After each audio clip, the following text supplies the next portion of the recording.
19 রংপুর 1 বেসরকারিভাবে নির্বাচিত হয়েছেন জনাব মোহাম্মদ আসাদুজ্জামান স্বতন্ত্র কেটলি প্রতীক। তিনি পেয়েছেন ৭৩,৯২৭ ভোট। তার নিকটতম প্রতিদ্বন্দ্বী জনাব মোহাম্মদ মশিউর রহমান রাঙা স্বতন্ত্র ট্রাক প্রতীক। তিনি পেয়েছেন ২৪,৩৩২ ভোট।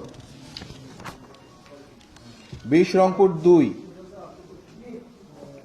বেসরকারিভাবে নির্বাচিত হয়েছেন জনাব আবুল কালাম মোহাম্মদ আহসানুল হক চৌধুরী বাংলাদেশ আওয়ামী লীগ নৌকা প্রতীক। তিনি পেয়েছেন ৮১,৫৯৯ ভোট। তার নিকটতম প্রতিদ্বন্দ্বী জনাব বিশ্বনাথ সরকার স্বতন্ত্র ট্রাক প্রতীক। তিনি পেয়েছেন ৬১,৫৮৩ ভোট। ২১ রংপুর ৩ বেসরকারিভাবে নির্বাচিত হয়েছেন জনাব গোলাম মোহাম্মদ কাদের জাতীয় পার্টি লাঙ্গল প্রতীক। তিনি পেয়েছেন ৮১,৮৬১ ভোট। তার নিকটতম প্রতিদ্বন্দ্বী মোসাম্মদ আনোয়ারা ইসলাম রানী স্বতন্ত্র ঈগল প্রতীক পেয়েছেন ২৩,৩২৬ ভোট। ২২ রংপুর ৪ বেসরকারিভাবে নির্বাচিত হয়েছেন জনাব টিপু মুন্সি বাংলাদেশ আওয়ামী লীগ নৌকা প্রতীক। তিনি পেয়েছেন ১,২১,৬২২ ভোট। তার নিকটতম প্রতিদ্বন্দ্বী জনাব মোস্তফা সেলিম জাতীয় পার্টি লাঙ্গল প্রতীক। তিনি পেয়েছেন ৪১,৬৭১ ভোট।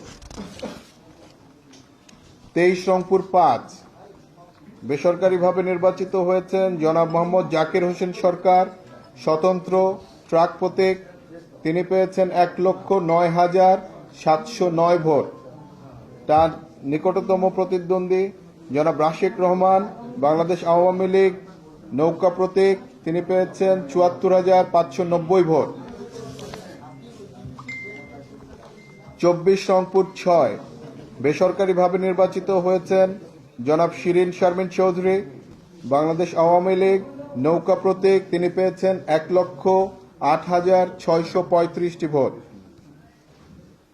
তার নিকটতম প্রতিদ্বন্দ্বী জনাব মোহাম্মদ সিরাজুল ইসলাম স্বতন্ত্র ট্রাক প্রতীক। তিনি পেয়েছেন ৩৬,৮৩২ ভোট।